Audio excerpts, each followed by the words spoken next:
ये आवाज हर किसी को चाहिए यार, कोई बड़ी चीज नहीं है। तो आज हम स्प्लेंडर गाड़ी के कंप्लीट इंजन का इंस्पेक्शन करना आपको बताएंगे, सिखाएंगे, समझाएंगे और कहां कहां कौन कौन सी चीज फिट बैठती है, कहां कहां कौन कौन सी चीज सही तरीके से चल जाती है, खराब होने पर भी चीजों को कैसे समझा जाता है, खर्चा लगभग कितना आ जाता है, वो डिपेंड करता है सारा को वीडियो में आपको मिलेगा देखने को। मैं उम्मीद करता हूँ वीडियो आपको बहुत पसंद आएगी क्योंकि आपको बहुत ज्यादा डीप डिटेल में हम आपको इंजन के बारे में समझाएंगे। तो ज्यादा देरी ना करते हुए वीडियो स्टार्ट करते हैं और कॉन्सेप्ट को समझते हैं। तो हमने ये इंजन खोला और इसके अंदर हमने हेड सिलेंडर खोल के चेक किया क्योंकि गाड़ी स्मोक कर रही थी। हमने हेड सिलेंडर तो खोल दिया, पिस्टन डाल के स्मोक बंद हो जाएगा, बट एक मिथ है, अगर हमने पिस्टन डाला स्मोक बंद हो गया लेकिन कुछ दिनों बाद फिर दोबारा से आ गया तो यहाँ पे ऐसा हो सकता है क्रैंक में दिक्कत हो। पिस्टन डलवाने गाड़ी के अंदर तो क्रैंक का जरूर ध्यान रखें क्योंकि पिस्टन क्रैंक के अंदर ही फिट होता है। अगर क्रैंक में दिक्कत होगी तो पिस्टन की लाइफ ऑटोमेटिकली डेड हो जाएगी, ज्यादा दिन चलने वाला नहीं है। अब यहाँ पॉइंट ये आता है कि हम क्रैंक को कैसे जस्टिफाई करेंगे क्रैंक खराब है। क्रैंक तक पहुंचने से पहले मैं आपके साथ एक एग्जांपल बहुत ज्यादा बढ़िया वाला शेयर करना चाहूंगा जिससे आप अच्छे तरीके से क्लियर हो जाओगे ये एग्जैक्टली है क्या पिस्टन और क्रैंक। मान लो आपने एक पुरानी बिल्डिंग परचेज करी जो कि 2 मंजिल या 3 मंजिल बनी हुई है या फिर 1 मंजिल बनी हुई है। अब उस 1 मंजिल वाली बिल्डिंग के ठीक ऊपर आपको 2 मंजिल का लेंटर और डालना है। अब यहाँ पर आपके मन में ये डाउट आ रहा है कि यार यहाँ पर ये 2 लेंटर जो है मैं कैसे डालूं, पहले वाले लेंटर जो पुराना लेंटर है उसके जस्ट ऊपर डालूं या पहले वाले लेंटर को तोड़ के फिर से स्टार्ट करूं जीरो से। तो सबसे पहले आप क्या करोगे, बिल्डर को बुलाओगे, उससे चेक करवाओगे कि भाई इस पुरानी बिल्डिंग की नींव चेक करो, नींव कितनी मजबूत है, कॉलम कितने मजबूत है, पहला लेंटर कितना मजबूत है। अगर वो बिल्डर पास कर देगा कि हाँ इसकी नींव बहुत मजबूत है, पहला लेंटर बहुत मजबूत है, आप इसमें 2, 3 लेंटर, 4 लेंटर डाल सकते हो, कोई दिक्कत नहीं आएगी। तो ये बहुत ही ज्यादा बढ़िया पैटर्न होगा फ्यूचरिस्टिक के लिए। अगर मान के चलो आपने बिल्डर नहीं बुलाया, किसी भी ऐसे अच्छे बंदे को नहीं पूछा, एक अच्छी एडवाइस नहीं ली और आपने डायरेक्टली पुरानी ही चीजों को देखते हुए पुरानी ही चीजों पर नई नई चीजों को डाल दिया तो भाई साहब क्या होगा, आपके पैसे भी वेस्ट होंगे और आपकी पूरी बिल्डिंग एक ऐसा भूकंप आएगा और गिर जाएगी, लोड पड़ती गिर जाएगी। तो आप समझ गए होंगे मैं क्या कहना चाह रहा हूँ। यही रीजन है कि हम इसकी क्रैंक जरूर चेक करेंगे पहले। अभी इसकी क्रैंक को हम डायग्नोस करेंगे, उसके बाद ही हम आगे बढ़ेंगे कि हमें क्रैंक खोलनी है, रिपेयर करानी है, नहीं करानी या नहीं डालनी है, नहीं डालनी। पिस्टन डाल के काम चल जाएगा या क्रैंक रिपेयर कराने के बाद ही पिस्टन डालने का फायदा होगा। तो क्रैंक चेक करने के 3 सिनेरियो हैं, आप चेक कर सकते हो। एक तो होता है साइड की प्ले। अब साइड की प्ले हर गाड़ी की क्रैंक में होती है। आप नई गाड़ी खोलोगे, नई क्रैंक शोरूम से निकलवा के लाओगे, उसमें भी साइड प्ले होगी। ये साइड प्ले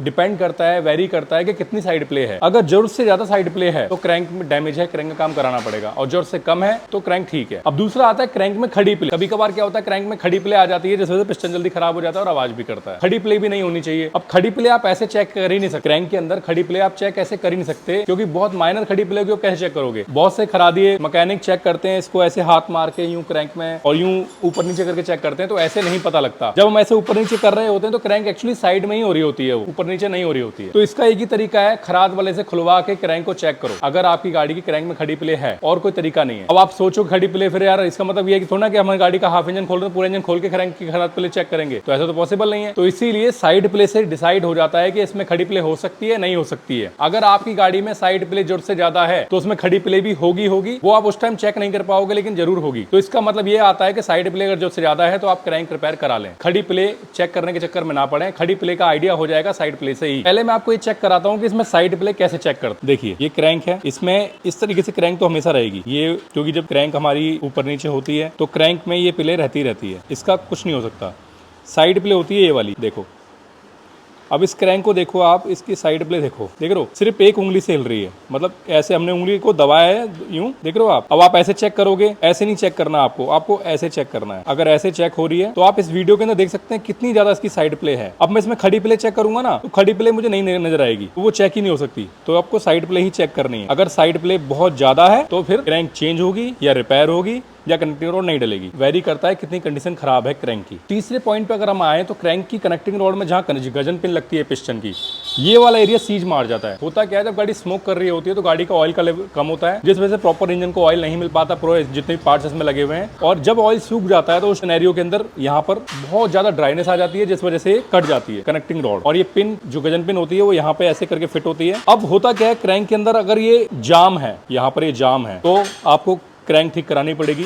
और इसमें अगर साइड प्ले आ गई है ऐसे करके तो भी आपको क्रैंक रिपेयर करानी पड़ेगी। लेकिन साइड प्ले के 2 सिनेरियो होते हैं, गजन पिन भी कट जाती है जब भी साइड प्ले आ जाती है। तो ये ध्यान रखें, साइड प्ले बहुत माइनर सी होनी चाहिए। अगर नहीं होगी तो लुब्रिकेशन नहीं हो पाएगा, और बिल्कुल जाम है तो गलत है, फिर वो आपको रिपेयर करानी पड़ेगी। तो ये तीसरा पॉइंट है। और भी ऐसे 2-3 पॉइंट होते हैं, जैसे क्रैंक का बैंड हो जाना, कनेक्टिंग रॉड का बैंड हो जाना, क्रैंक की टाइमिंग आउट हो जाना, क्रैंक के बैलेंस की टाइमिंग आउट हो जाना, ऐसा भी हो जाता है, क्रैंक के अंदर से वेट कट जाना। तो ऐसे बहुत सारे सिनेरियो होते हैं, बहुत ही कम केस आते हैं, ऐसे रेयर है, लेकिन ज्यादातर जो केस आते हैं वो 3 ही केस निकलते हैं, या तो कनेक्टिंग रॉड खराब होना, या क्रैंक खराब हो जाना, या गजन पिन के पास से जो क्रैंक का वो कट जाना। क्रैंक बैंड होने के चांस बहुत ही ज्यादा कम होते हैं, बट वहां पर क्या होता है, 2 सिनेरियो होते हैं क्रैंक बैंड होने के। या तो गाड़ी सीज मार जाए, जाम हो जाए, इंजन चलती चलती गाड़ी 80-90 की स्पीड में चल रही है, गाड़ी जाम हो गई, तो वहां पर क्या होता है, पिस्टन टूट जाता है। पिस्टन टूटने के टाइम पे क्रैंक बैंड होने के चांस। और दूसरा सिनेरियो होता है कि हमारा ये हमने पिस्टन इसमें से निकाला, पिस्टन यहाँ सीज मारा हुआ है, कस्टमर की गाड़ी आई, हेड सिलेंडर खोला, अब ये पिस्टन निकल नहीं रहा है, तो हमने गजन पिन का लॉक निकाल के वहां पे चोट मार दी। अगर हम बहुत ज्यादा टाइट है गजन पिन और हम चोट मार रहे हैं, तो क्रैंक की जो कनेक्टिंग रोड होती है वो बैंड होनी ही होनी, वो बैंड हो जाएगी, फिर उसका कोई फायदा नहीं है पैसे बचाने का या काम चलाने का, वो आपको क्रैंक रिपेयर करानी ही पड़ेगी। और अगर हम चोट नहीं मारते हैं, आराम से गजन पिन निकल जाती है, तो क्रैंक टेढ़े होने के चांस बहुत ना के बराबर होते हैं। बट यहाँ मेरा मानना ये है, और मैं कहता भी हूँ करता भी हूँ, अगर इसमें गजन पिन टाइट है या पिस्टन टाइट है, वो नहीं निकल रहा है इजीली, तो आप इसकी क्रैंक को भी काम कराएं और कनेक्टिंग रॉड या क्रैंक उसको ठीक कराएं, जब भी इसको काम कराएं। ये ना सोचें कि क्रैंक देखने में तो सही लग रही है, प्ले नहीं है, बट पिस्टन उसमें जाम है, तो खराद वाले पे जाके चोट लगवा के निकलवा दिया, वो भी गलत हो जाएगा। जैसे कि हमने समझा कि क्रैंक के अंदर खड़ी प्ले आप चेक नहीं कर सकते हो, पर काफी सारे ऐसे केसेस होते हैं जिसमें हमें काफी कुछ ऐसा देखने को मिला है कि क्रैंक में काफी ज्यादा खड़ी प्ले है। साइड प्ले तो है ही, पर खड़ी प्ले भी काफी ज्यादा है। मैं आपको बता देता हूँ, अगर आपके इंजन में बहुत ही ज्यादा मात्रा में साउंड आ रहा है, बहुत ज्यादा मात्रा में, और लगभग इंजन ऑयल ना के बराबर का आप गाड़ी चला रहे हो, चलाए जा रहे हो, तो क्रैंक की कनेक्टिंग रॉड के बीच में एक रोलर बेरिंग होता है, वो रोलर बेरिंग टूटने की वजह से, घिसने की वजह से भी खड़ी प्ले आ जाती है। अगर खड़ी प्ले क्रैंक में आ रही है तो समझ लो भाई आपकी गाड़ी की क्रैंक बहुत बुरी तरीके से डैमेज है। तो वो कनेक्टिंग रॉड डलती है, रोलर डलते हैं, और उसके अंदर एक पिन होती है वो नहीं डलती है, मैन बेरिंग डलती है। क्या क्या डलता है ये तो बहुत डीप डिटेल में समझते हैं। सबसे पहले क्रैंक को बाहर निकालते हैं, और क्रैंक को बाहर निकालने के बाद फिर आपसे अच्छे तरीके से उसको डायग्नोस करते हैं। हम इस बारे में, इस पूरी की पूरी वीडियो में क्रैंक के बारे में ही नहीं, हर छोटी से छोटी चीज के बारे में समझेंगे। तो ध्यान रखना, क्रैंक के बारे में हम इसलिए समझाना चाह रहे हैं आपको, ताकि एक बहुत बड़े पैटर्न से आप समझ लो अच्छे तरीके से। ठीक है, तो फटाफट से इसका इंजन खोल के क्रैंक के बारे में और एक चीज के बारे में समझते हैं।